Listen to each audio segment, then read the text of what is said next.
Hi, Dr. Sasse here at Sasse Surgical. So who is the best candidate for bariatric surgery? Bariatric surgery, keep in mind, is known by other names including weight loss surgery. More modern term is metabolic surgery. That's kind of our favorite in the field. So to be the perfect candidate, I guess you have to think about all the conditions, all the reasons why metabolic surgery is effective and who it might be the most effective for. I would say that let's start by seeing what do the organizational bodies, what is the NIH Consensus Conference, what do the American Heart Association, American Diabetes Association, and other experts think metabolic surgery really does for us and who it helps the most. So if we took a broad sort of scan of those opinions and those bodies that have weighed in on this, you would see quickly that it really involves a lot of people. In most cases, the framework has to do with starting with a height and weight calculation that normally begins with BMI or body mass index. So if the body mass index is over 30, then it's at least in the conversation. Certainly a body mass index over 35, considered morbid obesity, is a reason to begin thinking seriously about metabolic surgery. Most health insurance plans will cover it, starting at a body mass index of 35. If there are additional health conditions such as high blood pressure, obstructive sleep apnea, or type 2 diabetes. Many others will cover it with some additional conditions such as severe spine disease, kidney problems, other obesity-related health conditions. But at a BMI of 40, nearly all health plans cover it without asking a lot of further questions. For example, Medicare, most state Medicaid programs, TRICARE, most public and private employer plans cover metabolic surgery at that BMI level. So you might start by saying, well, is my BMI in the right category where I would be the perfect candidate for metabolic surgery? And I would say if yours is over 40, then yes. Over 35, probably. Over 30, a consideration, certainly. Let's dive into that just a little bit deeper. What about people with some specific health conditions, and what about people without specific health conditions? The case is very compelling for people who already have type 2 diabetes, and the case is also very compelling for people who have pre-diabetes and whose body mass index is creeping up into the ranges I've described. I say this because there is a huge trove of worldwide literature published in the best, most prestigious medical journals looking at large trials, including the highest quality trials, those ones that are prospective randomized controlled trials, as well as large cohort studies involving populations of patients that are compared against one another that directly compare metabolic surgery to the best other treatment, non-surgical treatment of type 2 diabetes. And they all clearly show that the surgical treatment of type 2 diabetes is better, it's superior, it's safer, it improves life, improves longevity, it reduces risks of heart attack, stroke, kidney failure, blindness, and amputations. Much better than non-surgical treatment of type 2 diabetes. That fact alone means that our whole paradigm for treating type 2 diabetes is changing right now in our midst as those randomized controlled trials, and there are many of them. There were over 12 published as of 2019. I believe there are 15 completed randomized controlled trials comparing metabolic surgery to best practices, non-surgical medication, counseling, dieting, etc., treatment of type 2 diabetes. And they show unequivocally that surgical treatment is the best. So as that is getting absorbed and kind of filtering into the medical community and into the public at large, we're seeing a real shift towards surgical treatment as the best treatment of type 2 diabetes. So I would say that today in 2021, if you have type 2 diabetes, regardless of body mass index, metabolic surgery should be a consideration. Certainly if the body mass index is over 30, this is probably the primary consideration.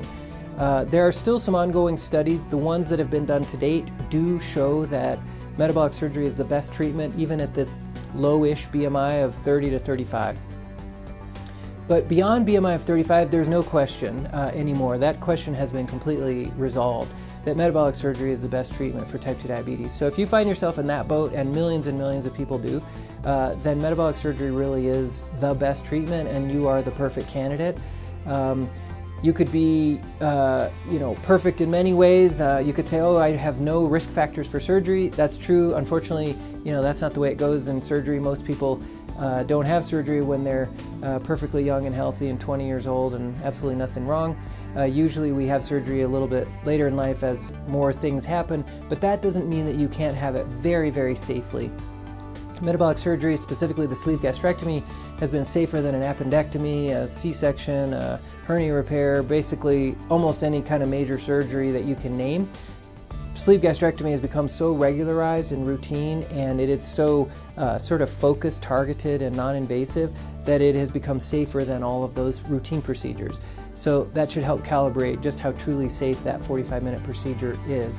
So I would say you're a perfect candidate if you have type 2 diabetes and a BMI that's above normal, say above 30. What about other conditions? Well, there's a great deal of literature in the cardiology literature about people with high blood pressure, about people with other heart conditions, that they do better with metabolic surgery than without it. So as you delve into that, you'll say, well, I'm probably a perfect candidate for it if my BMI is over 35 and I have high blood pressure and I'm taking medication for high blood pressure. Or I have other heart conditions such as coronary artery disease or atrial fibrillation. There is a very good chance that you're a perfect candidate for metabolic surgery in any of those circumstances. What about beyond that, other health conditions? Well, I mentioned degenerative spine problems, orthopedic problems, severe hip, knee, and other weight-bearing joint problems.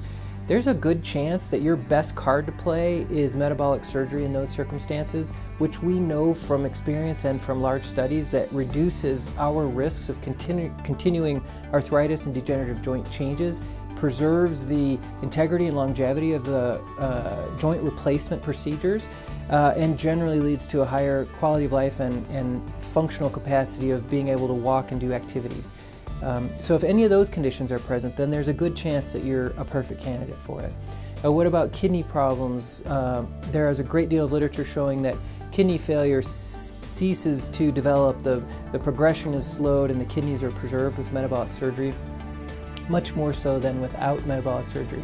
So once again, if your body mass index is over a normal range, let's say 30 or over 35, then there's a good chance that metabolic surgery is right for you. What about obstructive sleep apnea? Well, this is a condition that sometimes is under the radar. We know about it because people snore, but if you look more closely, they often stop breathing for long pauses. And this can lead to poor sleep, poor resting, and a lot of daytime drowsiness. It's associated with headaches in the morning. It's also associated with people falling asleep at the wheel and having fatal car accidents.